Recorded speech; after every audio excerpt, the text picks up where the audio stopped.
So making millions in real estate. I'm gonna explain why that is a fallacy. It's not something you shouldn't go after. It shouldn't be the thing that you're thinking about every day. You'll get lost in it. It won't be healthy. Your family will suffer. You will suffer. Ask me how I know.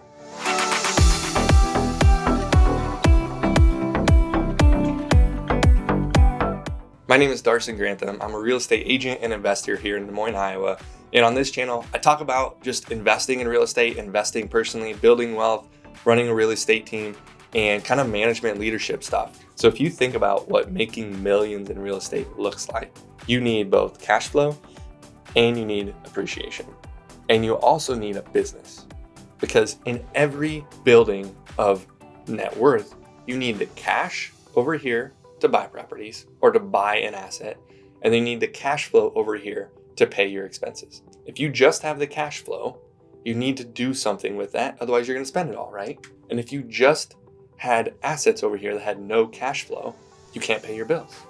So you need a combination, or you can't buy more. If you don't have cash over here, you can't buy more assets over here.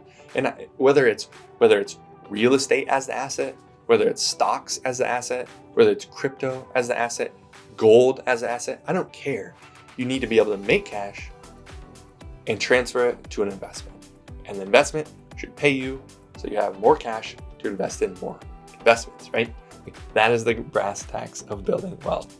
I've thought about what it looks like to make millions in real estate, right? I'm with Keller Williams. One of the things that Gary Keller, the owner of Keller Williams, he wrote a book called The Millionaire Real Estate Agent. And the definition of the word a millionaire or making $1 million is different. I want you to back into what it means to make $1 million. How many properties do you have to have? How much cash flow do you have to have? How much do they need to appreciate? And see what the likelihood of that happening is. I would argue if you want to do that in the next 5 years, you need to start a business in real estate, not necessarily buy properties in real estate. That business could be buying properties. But when you talk about buying properties for cash flow, that's not going to make you millions in real estate. Maybe you just want to buy 1, 2, 3, 4 rentals a year, you put a 20% down payment, it's super boring, and you just collect cash flow. You do that for 10 years, you'll be done working in 10 years. The hard part about that is to save up your down payment for each property. That's the brass tacks of it. You're going to be low on cash unless you're, making quite a bit of money and your family's not spending a lot, which is great. But finding that down payment, that is the biggest, going to be your biggest obstacle to buying 3, 4, 5 rentals per year. The unfortunate thing is most of the gurus tell you is that it's going to happen in a year, in 2 years, and 3 years. And while I'm not going to lie to you, it can happen. You can grit, you can bear down. There are things that you can do to really, really be successful really quickly in real estate. You probably don't want to make those sacrifices. If you have a W-2 job and a family that you care about, I would argue that the grit and ability for you to make millions in the next 2, 3, 4 years in real estate is something that's going to either sacrifice your marriage, sacrifice your kids, sacrifice your health. One of my favorite things to do as a realtor and an investor is to go to the very end and back into what that looks like. Do you need to make millions per month?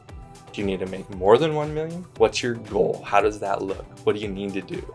Likely, you're not going to be able to answer it off the spot. You probably need some guidance around that. But what you do know is how much time and money do you have?